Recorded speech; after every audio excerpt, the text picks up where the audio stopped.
to update you all on my experience at the HorrorHound weekend in Indianapolis, Indiana, 2010.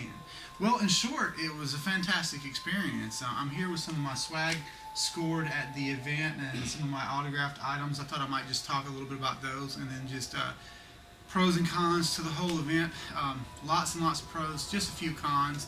I thought I might share that, so perhaps if the creators of the event, the HorrorHound folks, actually get a chance to see it, hey, they get my 2 cents. It really largely just positive things to say. But okay, so what am I most proud of? Well, let's see. At this event, I was able to meet and obtain a signature addressed to myself from the Mistress of the Dark, Elvira. Proud of that one. It's very, very cool. Also got a DVD from Elvira, and she was really personable, very friendly. Her assistant was talking to us a lot about things she's doing right now, but I'll be honest, I was completely zoned out. I just had a couple things I wanted to say. I managed to say, "I think you're awesome." Well, thanks. That was about that. But my partner, Jamie McRoberts, managed to dish about the new project that we're going to be shooting in Mutantville, which involves our own horror host for our Mutantville brand, Mutitia. It's been in the works for a couple years. Of course, it's heavily influenced, like any attractive, sexy female gothic horror host is, by Elvira, of course. But he laid it all out, and I think it was for naught. She was so into the signing thing. I mean, she listened to him and responded, but it was like in those kind of encounters, you really just kind of hope for them not to get miffed at you or to be rude in any way. And as long as they're friendly, you walk away thinking, hey, I got a nice memory here and a $25 photo and signature, and so it's all good. They had like a 2-for-1 deal, so I ended up getting one of her horror classics discs. It's got Little Shop of Horrors and Brento Wouldn't Die. Not wild about either of those films, but this was my favorite artwork that they had. And wow, she had a lot of great photos to choose from. I thought about having my my HorrorHound with Elvira on the cover autographed, because right now I'm becoming a huge fan of HorrorHound magazine. I can't even describe how I think it kicks the crap out of Fangoria. I'm a big Fangoria fan too, but of late it seems very pandering, the magazine does, and it just seems like there's a lot more meat to the HorrorHound, and for whatever reason I like the writing better.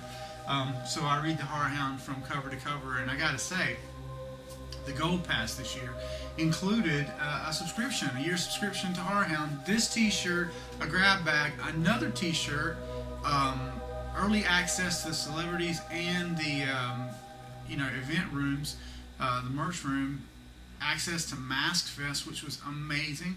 I mean, I don't see how anybody could look at $100 for that and say it's not worth it when knowing what the subscription to the magazine costs. I just think it was an awesome deal. In fact, I don't see how they made much money on it, but hey, that's their problem. I'm happy to take advantage of it. So I mentioned Maskfest, which was actually held in the HorrorHound in the Marriott there, and that event was the very first thing that I went to when good buddy Strebo, aka Jamie McRoberts, jumped into line. He's big on waiting in line and getting in early, and he's a dedicated line sitter when it comes to meeting the celebrities. Not so much for myself, so we went right to the Maskfest, and immediately I realized, hey, this is where I'm going to spend the bulk of my money and probably the bulk of my time this weekend. And we got to meet celebrities early on Friday because of the Gold Pass access. So for me, the rest of the time was just like Maskfest and a few screenings that I wanted to see. So, I just had a great time. Maskfest was amazing. Every kind of mask you can imagine. Lots of reproductions of famous, film pieces. American Werewolf. There was a bust of the werewolf in the wolf creature in American Werewolf in London that blew my mind. When I got there, I probably spent 20 minutes looking at it, taking pictures of it, and I did that all 3 days, and it was just, I wish the artist could have been a little friendlier, but, you're going to have those. Those guys are, a lot of them are introverts, I guess. But he didn't have much to say, and the girl there just seemed to be really uncomfortable having flash going off around her. So, it wasn't much said, but the actual piece was incredible. And there was a whole alley dedicated to more like standing figures in the back of the Maskfest venue. the last row. It was incredible. You just walk through there, you're just like, oh, I could see any one of these guys adorning the castle here at Brentoville. So it was really awesome, and I've been sharing those on my Facebook. 3 pictures at a time, typically. I'm trying to build that mask and bust gallery out that I have to include all the amazing works that I saw.